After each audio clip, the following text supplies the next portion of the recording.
I think there is a relationship between painting and film in that so many great directors have sought inspiration from painting and have created painterly tableaus, so to speak. But at the same time, I think Kubrick was really aware of what he could do that a painter couldn't, and he was conscious about turning that dynamic on its head.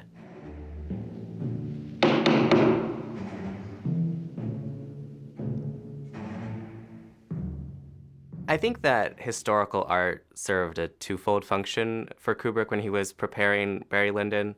On the most basic level, he wanted to be as accurate and authentic as possible. And 18th century portraits really served him in creating that effect of authenticity. But on a broader artistic level, he also really was inspired by the compositional devices of 18th century painting, the way figures are arranged together in suggestive groupings.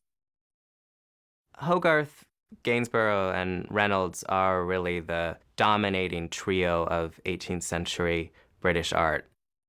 It's Hogarth who first establishes what we can describe as an independent British school of painting, and he does so largely through the genre of the conversation piece, which is a kind of group portrait, but in a setting and involving gestures, interactions among people that really tell a story, and more specifically what he called the modern moral subject. So he does a series of paintings in the 1730s and 40s, including the Rake's Progress, the Harlot's Progress, and Marriage a la Mode, all of which attempt to do in painting what contemporary novelists were able to do, to tell a moralizing tale of contemporary life with a lot of really juicy detail drawn from social satire, social observation. And you certainly see that at some moments in Barry Lyndon, that there are direct pictorial citations, for example, from Hogarth's Marriage a la Mode, in the famous scene where Barry is slumped in his chair about to be challenged to the duel by Lord Bullingdon. I think that Hogarth's content was extremely influential for Kubrick because Hogarth is probably the most cinematic of the 18th century British painters, if I can speak anachronistically. He wanted to tell stories in sequence, and many of his greatest paintings are part of series that tell the arc of a character's moral evolution and usually downfall. If we think of the Rake's Progress or the Harlot's Progress, it is this kind of picaresque tale that we see in Barry Lyndon of fleeting moments of worldly success followed by a gruesome downfall and usually some form of bodily disintegration or decay.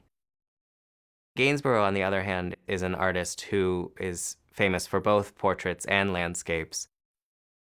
In his portraits, he creates an image of supreme elegance and sophistication, and we really see that reflected in Kubrick's depiction of Lady Lyndon. She often seems to have just stepped right out of a Gainsborough portrait. But at the same time, he's also a wonderful landscape painter who observed the English countryside and its unique beauty in a way that would influence many artists to come. Reynolds practiced something that we call grand manner portraiture, which I think really characterizes the way that certain of the figures in the film are presented. They're shown full length, splendidly dressed, in a kind of swaggering pose that really conveys perfect aristocratic ease and nonchalance. Also, Kubrick appears to have been inspired by Reynolds' portraits of Sarah Siddons, who was the most famous actress of the 18th century British stage.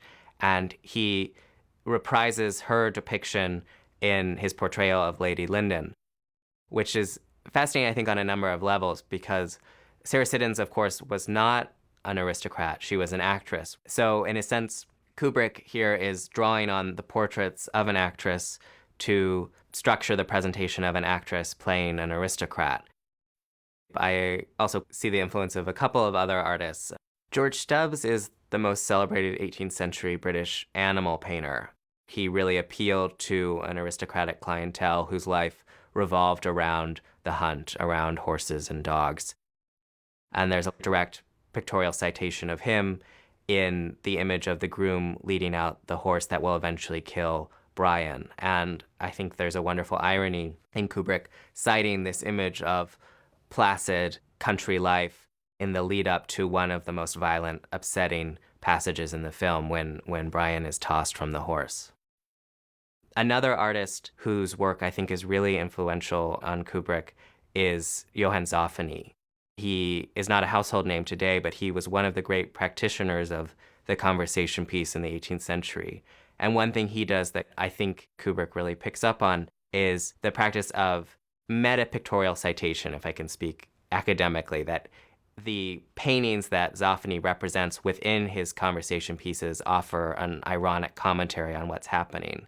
And you really see that repeatedly in Barry Lyndon.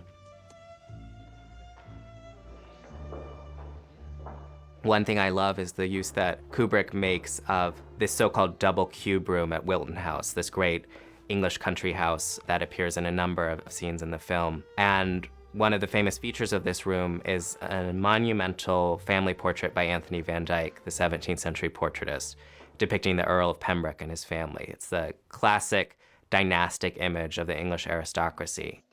And there are two wonderful scenes where this painting appears. In one, we see Barry and Brian huddled together at just one end of this enormous sofa underneath this monumental painting. And of course, there's an ironic commentary on these two upstarts who have inveigled themselves into this great English country house. And of course, there's the tragic contrast between the extinction of Barry's family line and the perpetuation of the family line depicted in Van Dyck's painting. And then Kubrick reprises this tension in the final scene of the movie, where we see Lady Lyndon, Lord Bullingdon, Reverend Runt working through their financial papers, signing the annuity to Barry, and they're placed at this delicate desk that's at an odd angle in this enormous room.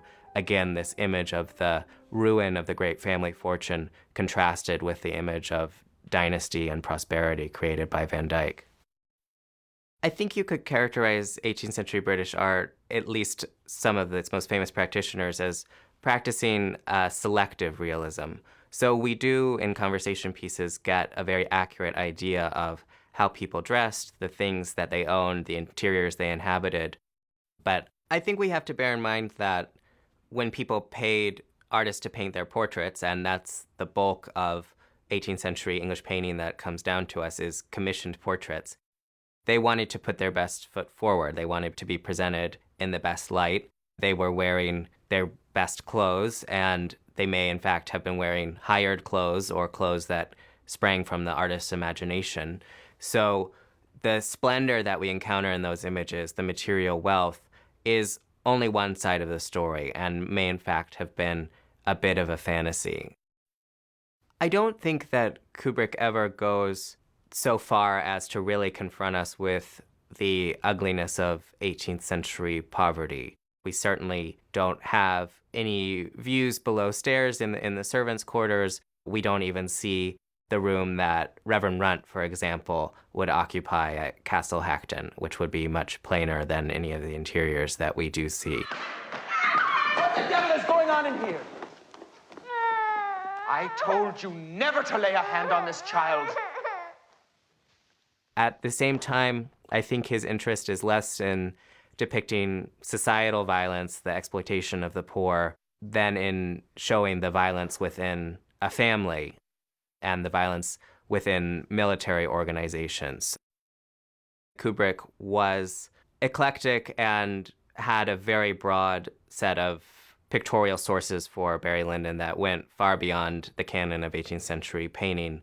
From what I've read of scholars who have done archival research, he was looking a lot at 19th century painting as well, particularly in trying to achieve the romantic, emotional depiction of Lady Lyndon, something that there really weren't analogs for in 18th century portraiture. And in his depiction of light, the film seems to be looking much earlier to the 17th century, to the tradition that starts with Caravaggio and then continues in the Dutch masters, Rembrandt and Vermeer, of using light as almost a protagonist in the film.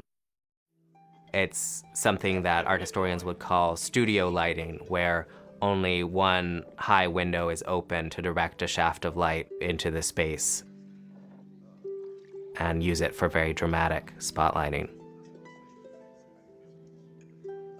John Constable is a 19th century English landscape painter whose works do appear in Kubrick's archive of preparatory material for the film. He's famous in particular for his cloud studies, depicting these wonderful white fleecy clouds scudding across the sky in a way that you see again in the film. And he also uses a wonderful dramatic application of paint, something that would then influence 19th century French painters as well. But as much inspiration as he drew from 18th century art, Kubrick really was enjoying and exploiting the potentials of cinema, the things that a painter isn't able to do. She preferred quiet, or to say the truth, he preferred it for her.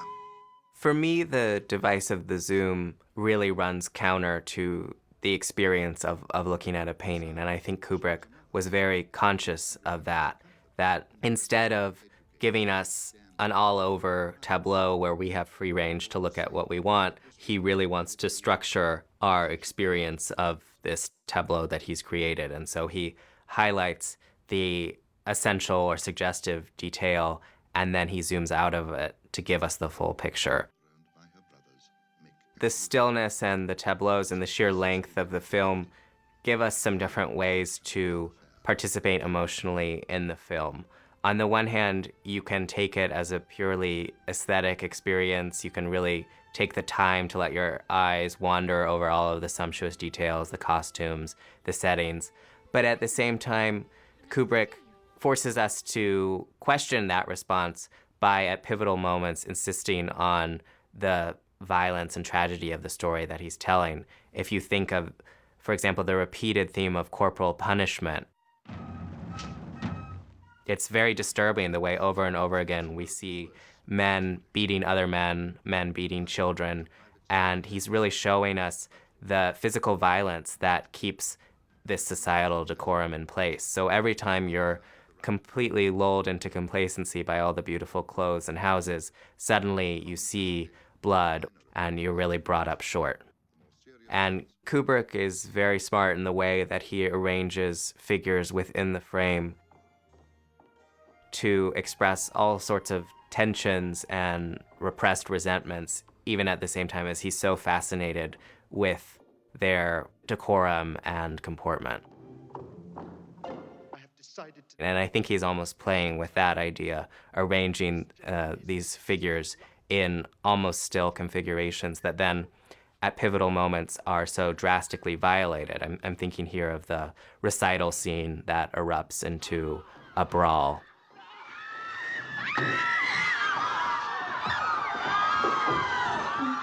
Or when Lady Lyndon takes poison.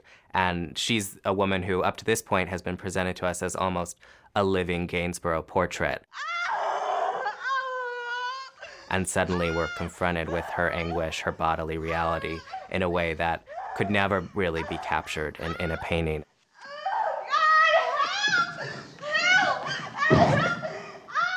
Barry Lyndon is never ambiguous about the fact that it is a work of art. It really embraces artifice in a very 18th century way, and also embraces mediation and irony in ways that characterize 18th century painting as well.